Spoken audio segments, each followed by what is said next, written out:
You know, and so people that give it the effort and that take chances, they deserve a certain amount of credit. Without him, there wouldn't have been a gold rush. So we're all good. Lean it up towards the hole like that, and then just let's dig it down right beside it. Would you please? Oh, you see that there. Kevin? Does that look like quite a contraption to you or what? That looks like a lot of something. Okay, done.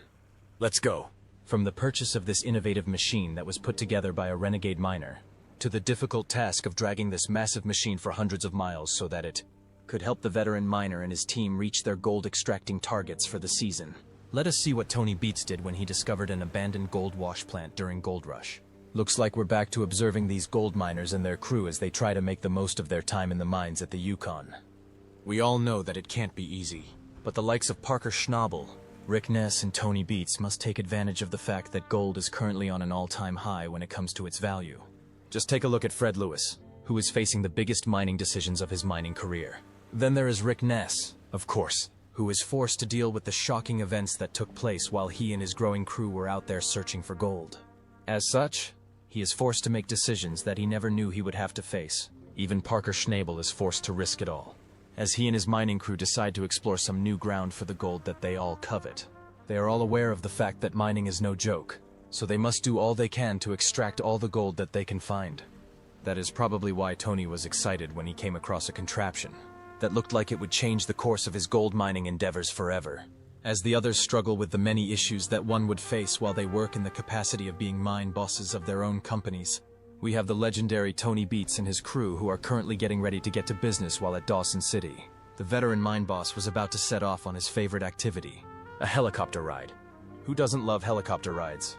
As we watch the helicopter take off with Tony and some of the members of his crew, we are left to wonder why the longtime miner and his men decided to take what may be considered to be a joyride to some people.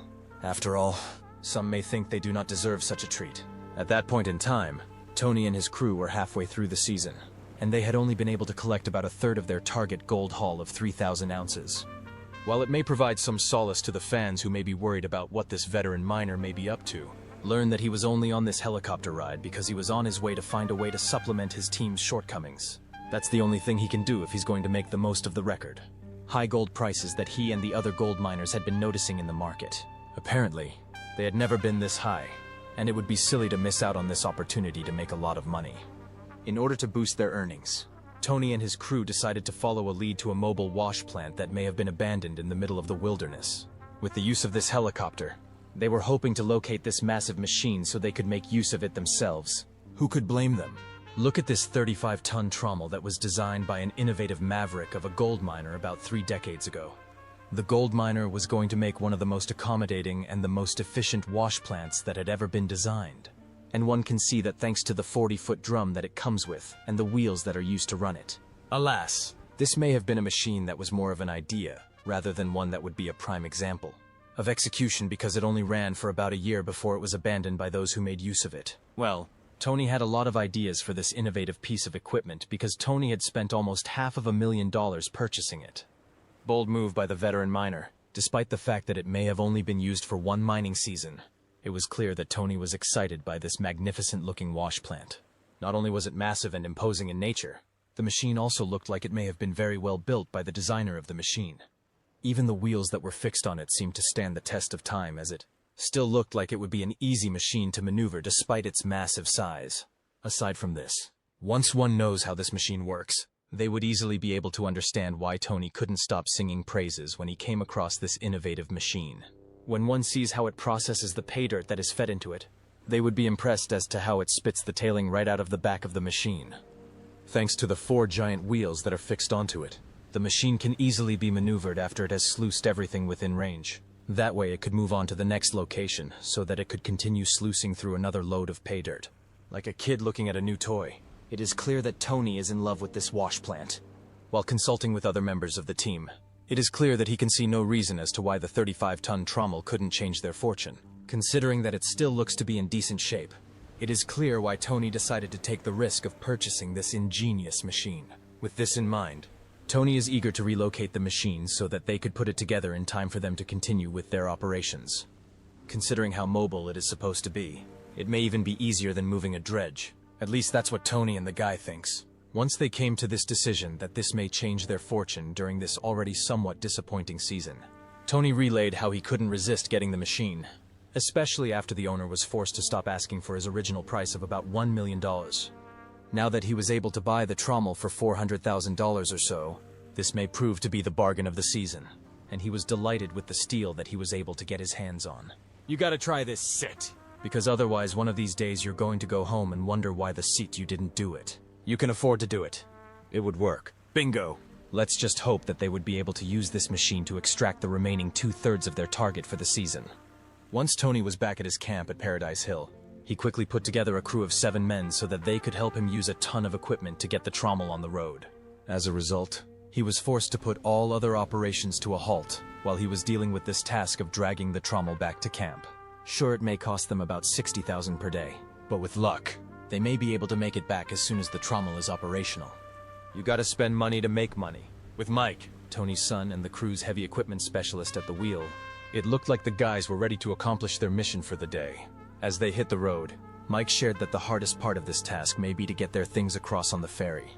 A daunting task when you think about it, although one may think that this is due to the weight of the machines and the other equipment that they have to transport on the ferry. They may be surprised to learn that it's the length of the equipment that may create the problems that he was worried about. The equipment was about 85 feet long, while the ferry was only 80 feet long. They may not allow him to put the equipment on their ferry, especially as it may be too risky for those on board. If this ends up being the case, then they may have to complete their mission by making use of the nearest bridge to the Yukon. Alas, despite appearing to be a solution, this could prove to be a daunting task, because this bridge is almost 200 miles away from them in the wrong direction. Whoever said being a miner was easy? Well, the answers came when they got to the ferry. The captain also shared Mike's nervousness when she saw the equipment that they were hoping to transport with the use of her ferry. Luckily, the suspense gave way to relief when they realized that the ferry was capable of carrying the long equipment. Now they can be on their way to their destination. Once they crossed the river with the ferry, Mike and the rest of the guys wasted no time to hit the road as they made their way to Moose Creek by crossing the top of the World Highway, the highway that is considered to be one of the northernmost highways in the world. How about that for your trivia nights? After some time, Tony and his crew assembled at the road heading to Moose Creek so that they could begin with the process of hauling Tony's new favorite toy back to Paradise Hill, which was more than 100 miles away. There's no way that they can avoid doing this, especially when they were staring at an unsuccessful season in the face. They need to get this job done if they are going to jumpstart their season to life, despite their need to get this done as quickly as possible. Tony warns the team to be cautious as they go about their job. Everything worth doing is worth doing well after all. Once he gave them the pep talk, Tony and his team got to work doing all they can so that they could properly transport their massive new trauml. All you could hear was the roaring of machines and the crunching of dirt as the rest of the guys followed Tony's lead. Soon, Mike and the rest of the guys got to the location of the trauml. Now, they were going to get to work moving this massive machine out of there. It wasn't going to be easy, especially as Tony wanted to get the machine back to base within the short space of time that is 3 days. He's got a ton of men and machines there. They've got to be able to pull this mission off. Well, if they were going to succeed in such a task, it looks like they may be able to do it if they followed Tony's plan. The first thing that Tony thought that they needed to do, if they were going to be successful, was to dismantle the machine totally. First, they were going to detach the conveyor. Then they were going to take the sluice box apart. After this is done, they would tackle the hopper before finally facing the massive drum that Tony was so enamored with when he came across this massive trauml. As you can imagine, the guys got to work dismantling the conveyor belt first like they planned to. This seemed to occur without any issue as the guys followed Tony's direction. Hopefully, all this effort won't be in vain. Once they were done with the conveyor, Tony decided that it may be time to call it a day so that they could end on a good note. The guys had put in quite a shift today, and apart from a cold beer and a good meal, they also deserved to finish the day on a high. Good call from a good leader. Eager to make the most of their boss's kindness, the team returned back to the roadhead, where they can camp out in the bunkhouse that they set up there. The rest of them camped in their trucks. Even Tony was certain that he'd be sleeping like a baby in his truck. He's a tough man, and despite being advanced in his age, it looks like this wily old miner can still rough it out with the best of them. Heck! He even had a place in the truck to hold his shoes. Looks like this place is better than the Ritz. What was left was for him and the rest of the guys to have a good night, so that they could get right back to work as early as possible the next day. Come morning, Tony and the team got right back to work. Sure, They were about 160 miles south of the Arctic Circle, but that didn't matter. What mattered was that they got this massive trauml back to Paradise Hill, so that they could get to work, and they needed to do this fast. Already they were short on time because it was late in the season, and if they wasted any more time, they could get snowed in. While some may think that this may mean that they would be in the middle of beautiful weather that nature had to offer, to Tony and the rest of the crew, this meant that they would have to wait until next year before they can move their fantastic new machine. And they can't have that. Not only could that put their 3,000 ounce of gold target of the season at risk, it could also mean that they were ready to leave their machine to suffer from some more damage thanks to the rust and condensation that could result from the fallen snow. They surely can't have that. Once they were reminded of what they could lose if they failed to accomplish their goals, Tony and the rest of the guys got to work. One could see how Cody made sure he cut the sluice box off properly. Once this was done, Mike used his heavy machinery to lift the sluice box away successfully.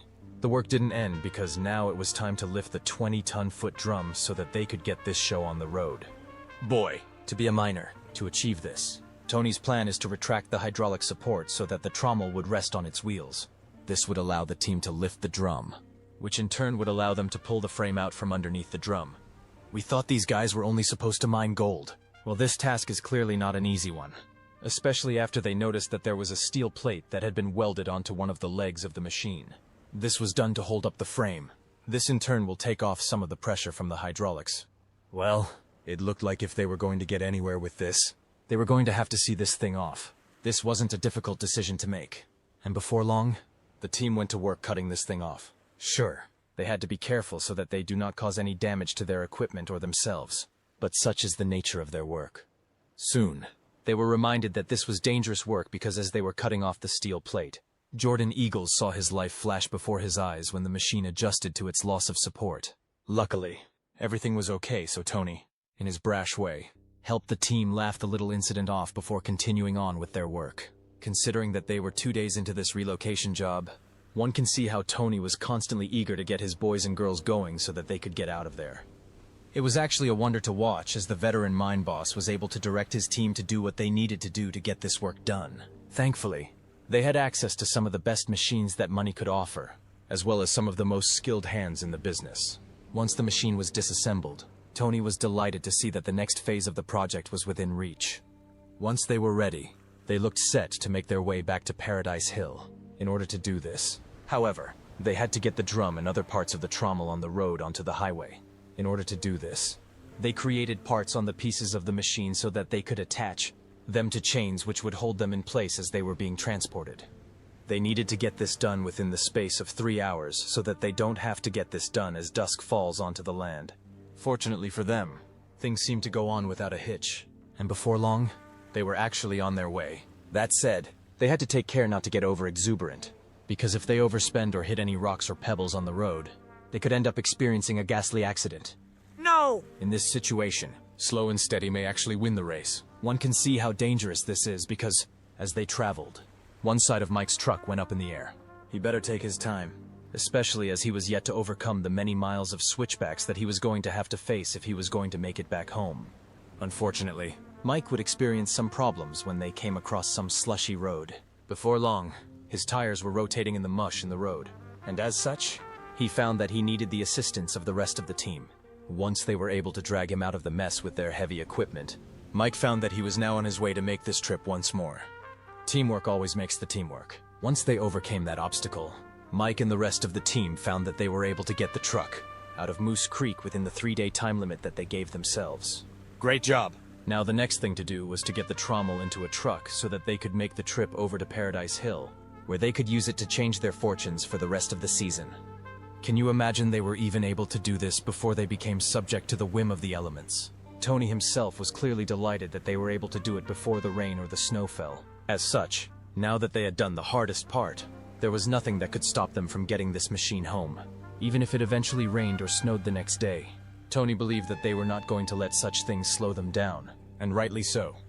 After thanking them for their work so far, he encouraged them and rallied them to give their all to make the final stretch of this admittedly hard and tasking trip to Moose Creek. Such is the life of a hard-working mine boss and his crew. It's amazing, isn't it? Just so that they could meet their target for the season, The team had to endure the difficult task of dragging this enormous machine that was hundreds of miles away from their mines.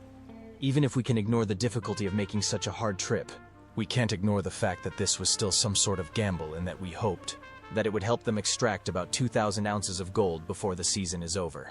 They had already lost about $60,000 per day as they attempted to bring this machine to their base. Let us hope that this gamble was worth it, as these guys do all they can to succeed in their gold rush. From the purchase of this innovative machine that was put together by a renegade miner to the difficult task of dragging this massive machine for hundreds of miles so that it could help the veteran miner and his team reach their gold extracting targets for the season. I'm really kind of curious to see what kind of values that are in this drop. I want to take a sample out of those to just have a look. I just may get a little lucky. In a recent episode of Gold Rush, Tony Beets, a renowned figure in gold mining, set off on a nostalgic journey to his former lucrative claim near Paradise Hill. With 3 decades of untold tales awaiting discovery, Tony's expedition promises thrilling adventures, revealing either long-sought riches or unforeseen challenges. Understanding the importance of multiple excavation sites, Tony employs the 460 excavator, a heavy-duty machine tailored for large-scale mining operations. With its robust construction and impressive digging capabilities, the 460 excavator efficiently moves vast quantities of earth and rock crucial for Tony's ambitious project near Paradise Hill. Reflecting on Paradise Hill's history, Tony recalls their mining endeavors 3 decades ago.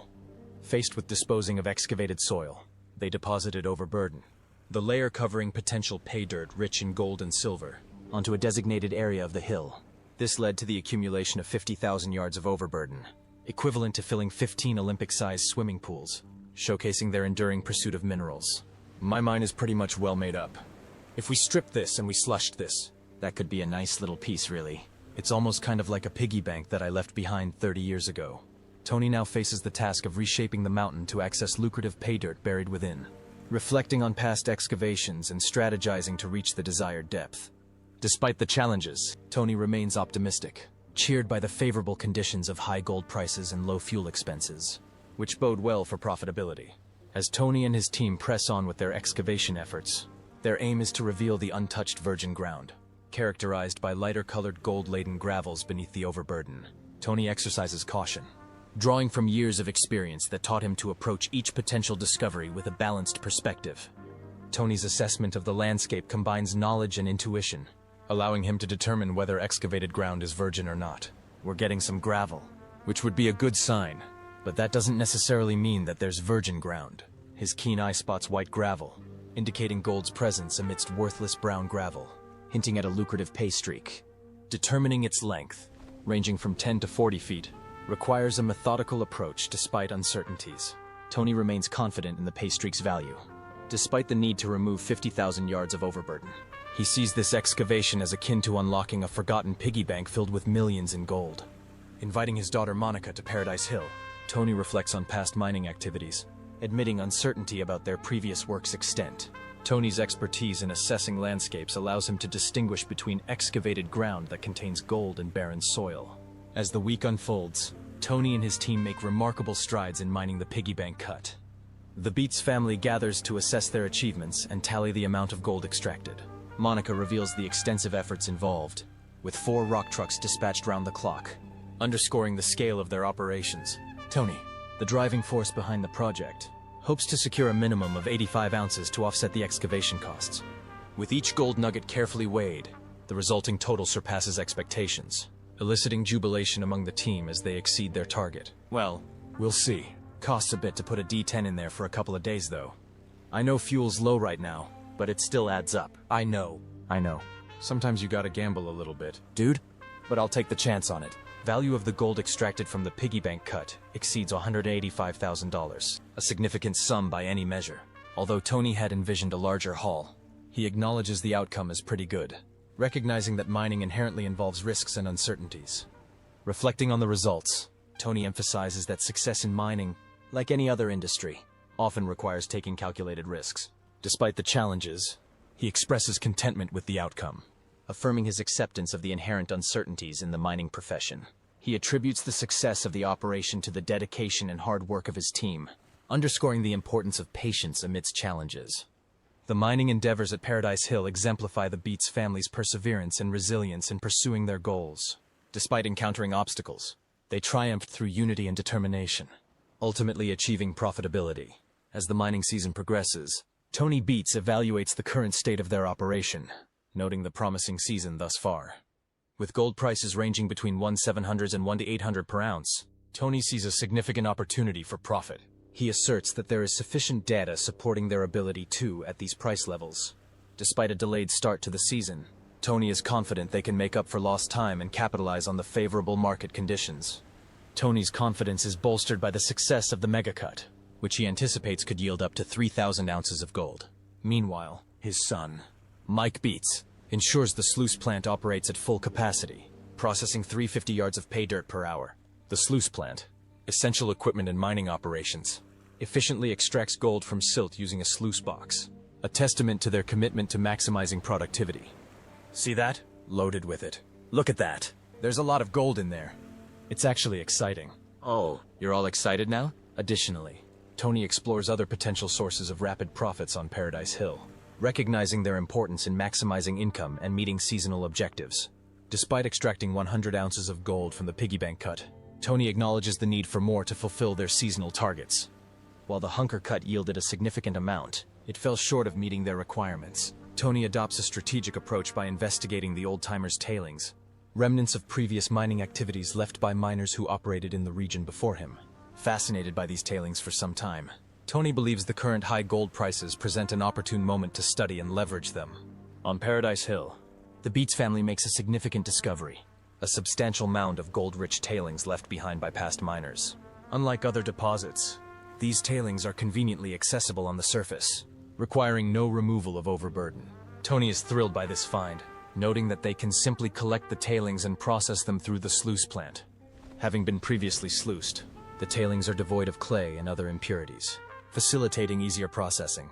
Given the lucrative prospects due to the high gold price and low processing costs, Tony anticipates significant additional income from processing these tailings, further enhancing their already profitable season. Monica oversees the processing of the tailings, feeding 100 yards of pay dirt per hour into the Kiwi plant for treatment, ensuring a consistent material flow down the sluice. Meanwhile, Desiree, the new loader operator, diligently clears the fine tailings from the end of the sluice run, ensuring thorough separation of gold from waste material. So I think it'd be worth the venture. What do you guys think? I'll at least check it out, see what's in there. Might as well. Run some tests with a little trauml maybe. Yep. And then we'll just take it from there. Monica discusses the potential of the old-timer cut, expressing optimism about maximizing productivity with additional pumps, although currently, only the trauml is operational. However, progress at the mining plant hits a setback when Desiree collides with an object, causing equipment damage and prompting a shutdown.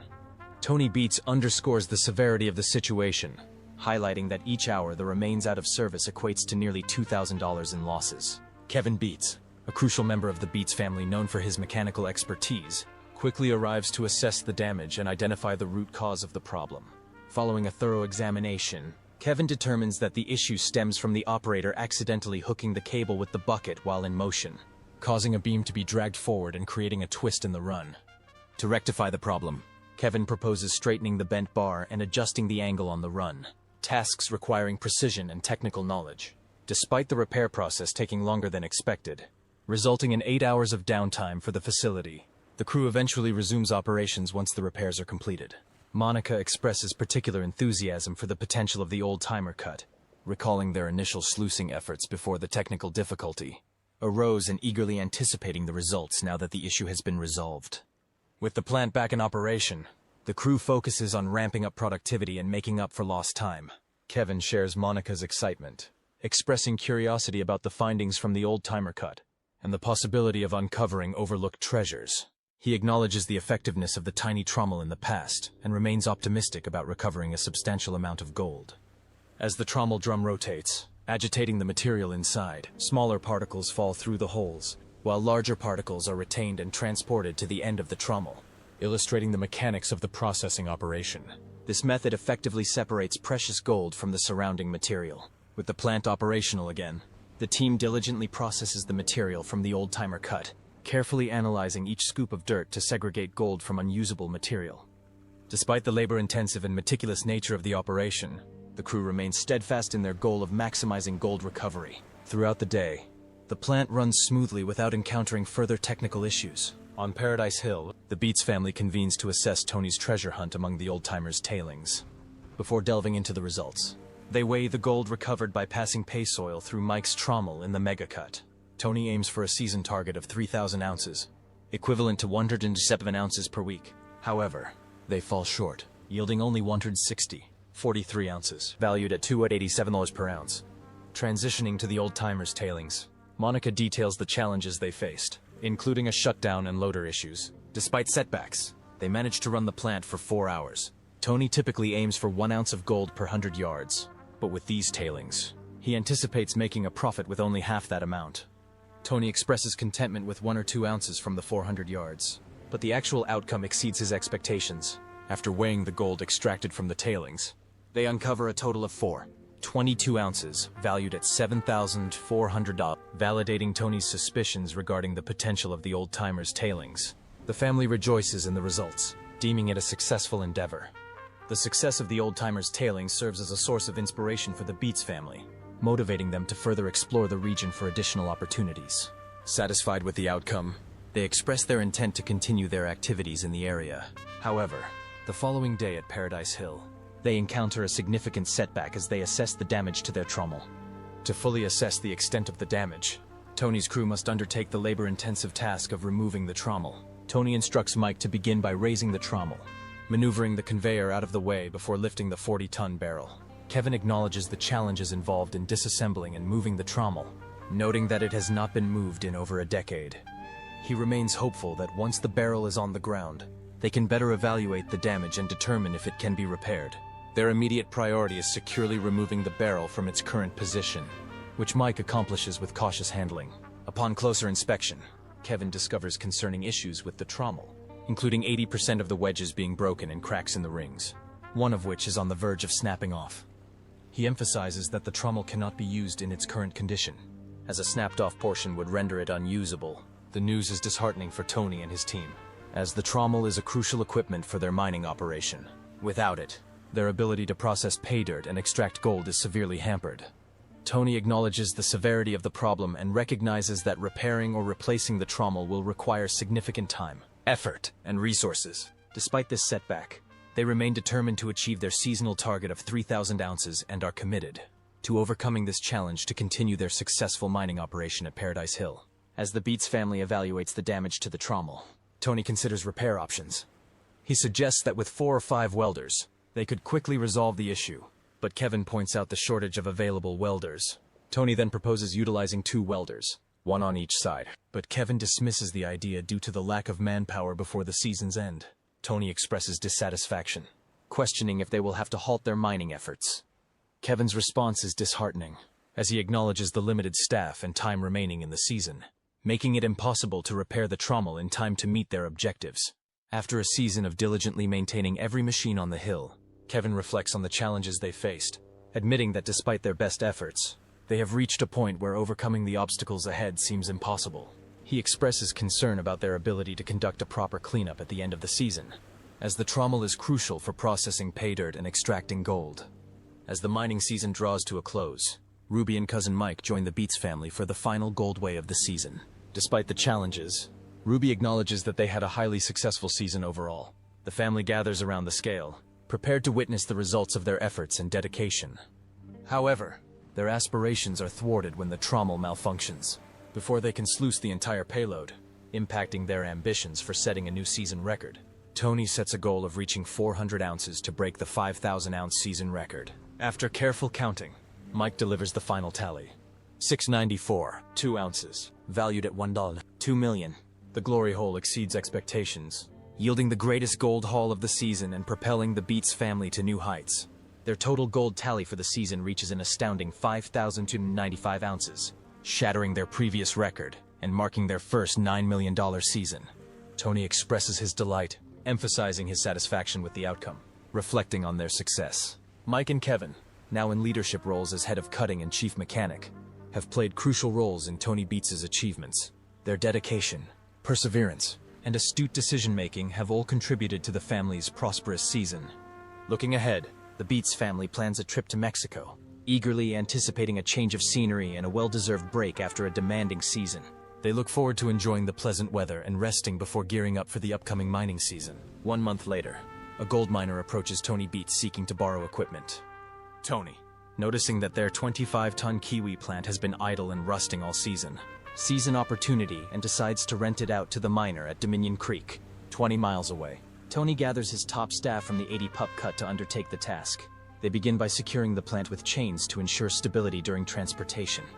However, as Mike loads the plant onto trucks and begins transportation, it unexpectedly shifts and falls off the platform. To salvage the situation and ensure the secure transportation of the plant, Tony decides to utilize a pair of loaders. What was initially anticipated to be a straightforward and profitable 4-hour task has now transformed into a more challenging and time-consuming endeavor. Tony remarks on the unfortunate turn of events, highlighting the fact that they now have a $300,000 piece of equipment lying on its side, showcasing the stark contrast between its profit potential and the current predicament. Mike explains that the incident occurred when he was traveling at a modest speed of 13 km/h, and one of the chains snapped, causing the kiwi plant to slide off the track. The miner who intended to rent the equipment appears visibly surprised, as he had expected to receive it in one piece. To rectify the situation, operator Brandon Carr joins Mike and the loaders under Tony's guidance. They work together to flip the fallen plant back upright, with Tony directing them to secure one end of a chain to the plant and the other to the loaders. Gradually and cautiously, they lift the plant upright using both loaders positioned on either side, with Tony closely monitoring the procedure to ensure safety. After several tense moments, they successfully turn the plant upright. Tony then instructs them to remove the chain and relocate the plant to the center of the road. This strategic decision allows them to access the plant from both sides, facilitating its loading onto the truck. Tony's precise instructions guide the crew as they carefully maneuver the plant into position. Once it's centered on the road, Tony directs them to use the scissor neck for loading onto the truck. With meticulous care, they load the kiwi plant, ensuring it's securely in place before transport. After successfully loading the plant, Tony opts to adjust the chain slightly higher than before for added security, which proves to be effective as they transport it to Shane's Dominion Creek claim without incident. Despite the 8-hour journey from Paradise Hill to the claim, the kiwi plant arrives safely. At the claim, Tony oversees the team as they gently unload the plant from the truck. Despite the shipping challenges, Tony commends the team's efforts and the successful delivery. While acknowledging their aim of reaching 5,000 ounces for the year, he also recognizes the limited time left in the season. However, Tony remains confident in their chances, particularly with their focus on 2 major cuts on Paradise Hill that have already yielded significant results. Expressing his belief that there may be more to be found, he emphasizes the straightforward process of scooping up the soil, placing it in the sluice box, and extracting the gold. As mining activity intensifies at Paradise Hill, Tony stresses the need for at least 2 trucks to maximize income. With efficiency in mind, he initiates the trauml, signaling the start of another day of hard work for the staff. Eric, in particular, is focused on swiftly and effectively removing the tailings to avoid any operational delays, paying close attention to avoid collisions, especially with the trauml. Despite Eric's efforts, a problem arises when the trauml gets stuck. Eric promptly notifies Mike, who instructs the staff to temporarily shut down the plant to prevent further damage. Tony is quickly informed of the issue and rushes to the location to assess the situation. As the team at Paradise Hill deals with the crucial issue with the trauml, Kevin, the chief mechanic, examines the situation and expresses concern that if the problem is severe, they may need to shut down the entire operation. The issue has caused a holdup, affecting the trauml, 2 excavators, and a rock truck, all critical to the mining process. Kevin's technical expertise shines as he identifies the problem: a faulty O-ring, a small rubber ring essential for sealing the tubing that delivers hydraulic fluid to the excavator arm. A fractured O-ring causes hydraulic fluid to leak, leading to a loss of pressure and paralysis of the excavator boom. Kevin swiftly repairs the O-ring with precision, restoring the excavator to smooth operation, much to the crew's relief. After a challenging week of frozen ground and closures in the Swallow Cut, Tony Beets is eager to determine if their efforts at the piggy bank will pay off. However, the team reports a lower than expected amount of gold, putting pressure on their season goal of 5,000 ounces. Tony needs 260 ounces from the piggy bank to meet this target, but they only retrieve 78, 7 ounces. Tony expresses dissatisfaction with the results, but acknowledges the ups and downs of mining, emphasizing the need to continue maximizing productivity. The following day, Tony reports that the pump is still down, preventing gold extraction. With the pumps still inactive, the crew faces a significant challenge as they cannot sluice, resulting in a loss of gold production. To address the issue, Tony decides to transport the new 11-ton megapump to the sluice pond. This task is critical, and Tony ensures that the pump is lifted and delivered safely to resolve the problem. Throughout the mining season at Paradise Hill, Tony Beets and his team face numerous challenges and setbacks. Despite technical problems, logistical issues, and the pressure to meet their ambitious goal of 5,000 ounces of gold, they persevere with determination and dedication. Tony's strategic thinking and innovative ideas play a significant role in their success as they navigate unexpected gold finds in old-timers' tailings and leverage opportunities like glory holes. Despite failures, they break their record gold objective, achieving over 5,000 ounces for the season. As the season concludes, they reflect on their adventure, grateful for their successes and optimistic for the future. You